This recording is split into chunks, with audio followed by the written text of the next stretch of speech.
بسم اللہ الرحمن الرحیم۔ السلام علیکم ناظرین۔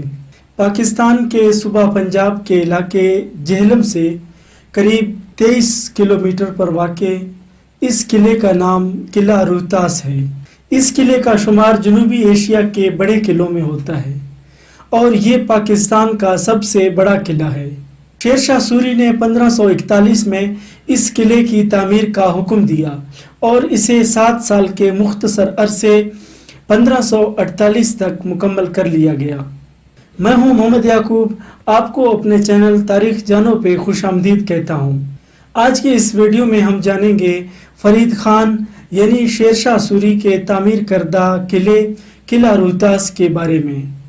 4 مربع کلومیٹر پر محیط یہ قلعہ فن تعمیر کا ایک انمول نمونہ ہے۔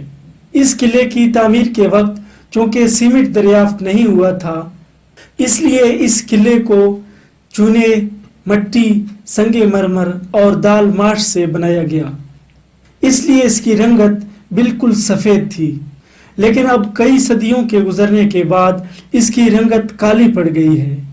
اس قلعے کو پہاڑی اور سخت جگہ پر تعمیر کیا گیا، اس لیے اس کی بنیادوں کے لیے کھدائی نہیں کی گئی۔ اس قلعے کی تعمیر میں چھوٹی اینٹوں کی بجائے بڑے پتھروں کا استعمال کیا گیا۔ کہا جاتا ہے کہ اس قلعے کی تعمیر میں 3 لاکھ مزدوروں نے حصہ لیا اور شیر شاہ سوری نے اس قلعے کی جلد تعمیر کے لیے ہر چٹان رکھنے پر ایک اشرفی مزدوری مقرر کی تھی۔ اس قلعے کی دیواریں 30 سے 40 فٹ چوڑی اور 50 سے 80 فٹ تک بلند ہیں۔ اس قلعے کی مشرق کی طرف پہاڑی سلسلہ ہے جو کوہستان سے ملتی ہے، جہاں دنیا کی سب سے بڑی نمک کی کان موجود ہے۔ اس قلعے کی مغرب کی طرف نالا کہار اور شمال کی طرف دریائے جہلم واقع ہے، اور اس قلعے کے جنوب کی طرف ٹلہ جوگیوں کا پہاڑ ہے، جس کو رانجھے سے بڑی تاریخی مماثلت حاصل ہے۔ اس قلعے کو بنیادی طور پر 2 حصوں میں تقسیم کیا گیا ہے۔ ایک حصے کو عسکری استعمال کے لیے وقف کیا گیا تھا، جبکہ دوسرا حصہ عوام اور وزراء کے استعمال میں تھا۔ اس قلعے میں پانی کی ضروریات کو پوری کرنے کے لیے 3 کنویں کھودی گئی تھی، جن کو باولی کہا جاتا تھا۔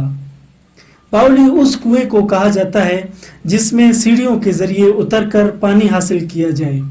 ان میں سے ایک عسکری حصے میں ہے، جبکہ باقی 2 دوسرے حصے میں بنائی گئی ہیں۔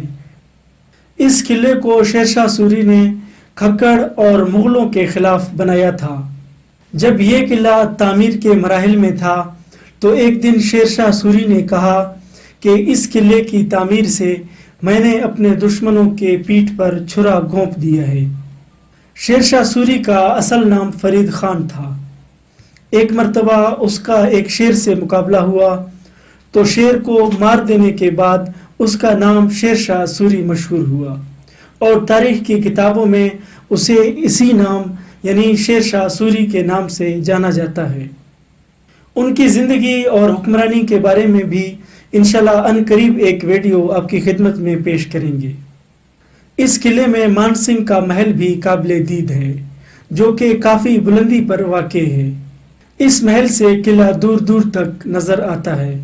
اس قلعے میں بادشاہی مسجد بھی موجود ہے اور ایک گردوارہ بھی ہے۔ اس قلعے کی دیواروں پر 72 برج یعنی مورچے بنائے گئے ہیں۔ اس قلعے کے 12 دروازے ہیں اور ان 12 دروازوں کو بڑی اہمیت حاصل تھی۔ ہر دروازے کا اپنا مقصد تھا۔ اس قلعے میں کورٹ کی عمارت بھی موجود ہے، قید خانہ بھی اور پانسی گھاٹ بھی موجود ہے۔ یعنی شیر شاہ سوری ایک مربوط نظام حکومت چلاتے تھے۔ حکومت پاکستان اور یونیسیف نے اس قلعے کی مرمتی کام کو وقتاً فوقتاً جاری رکھا۔ یہ میوزیم کبھی شیر شاہ سوری کی رہائش گاہ ہوا کرتا تھا۔ اس میوزیم میں کافی پرانی چیزیں دیکھنے کو ملتی ہیں۔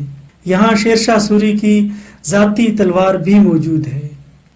اس دور کی ڈھالیں، لوہے کی دفاعی ٹوپیاں اور پرانے سکے بھی نمائش پذیر ہیں۔ یہاں شیر شاہ سوری ان کے بیگمات اور وزراء کے مجسمے بھی رکھے گئے ہیں۔